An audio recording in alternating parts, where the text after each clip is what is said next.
What's up YouTube, Mike here with PeoplesChoiceGaming, and this is just a quick video mainly for my subscribers because a lot of you have been asking me to cover certain updated builds, which I'm doing. But as far as all the melee you've been asking for, I just want to let you know I'm waiting until Melee 2.0 comes out. Even if it's a month away, I'm going to wait until then, unless it's a new weapon. Nothing drastic is supposed to happen, like the damage like Melee all of a sudden being twice as powerful, nothing like super crazy. It's more of a different route they're taking for Melee 2.0. I'm not going to get into what they're doing and everything, but I just wanted to let you guys know, just hold on until the Melee 2.0 comes out, so I don't have to remake so many different videos, or not even just remake, because there's all different kinds of builds you can use, but just so I'm not doing so many different videos.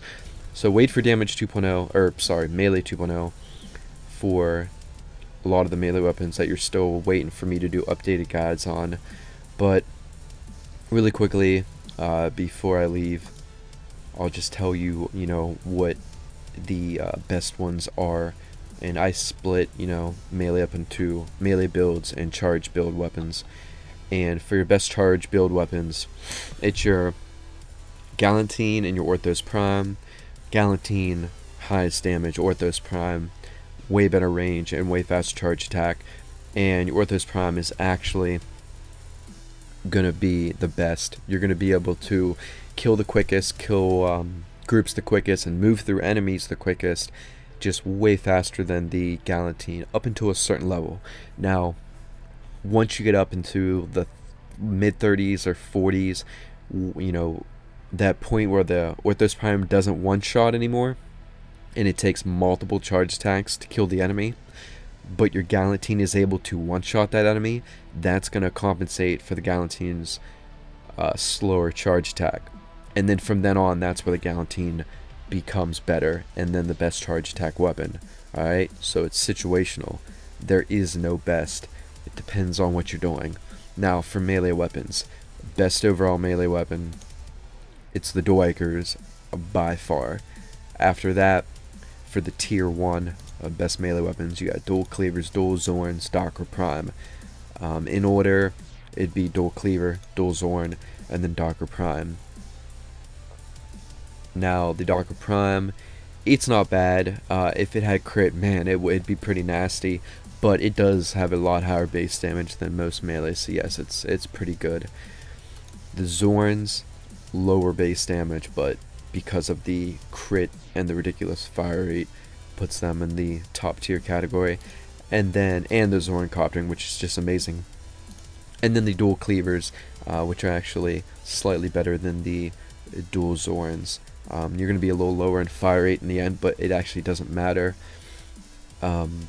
because when it comes to melee, it's not always about the top numbers. When it comes to the fire rate, it's actually more about when you get up to a certain fire rate, it's just a point to where it's enough. Like having a lot more, just doesn't make much of a difference. But either way, it's Dual Cleavers and then Dual Zorns. And then also to add, you can't factor in damage DPS quite the same. This is kind of a different weapon. However, it's, other than a Kestrel, it's one of the only weapons we can throw and kill enemies from afar. So I'm putting it in the tier 1 category because it does pretty good damage. However, it's going to be more for the charge attack tier 1 category, because you're going to want to use charge attack, obviously. Kestrel's pretty good too. But since we got, specific mods for this weapon, and we're able to throw it and kill enemies from a distance, which we can't do with other weapons, it's also up there. Just not talking about fire rate and damage, but the mere fact of the great mods that are specific for it. And of course, it does have really good good charge attack damage, and we can kill multiple enemies from far away, which is really nice for certain situations. So charge attack build, also the Glaive Prime is up in that category too. And oh, I guess I could mention one more. After the Orthos Prime, it's your Graham.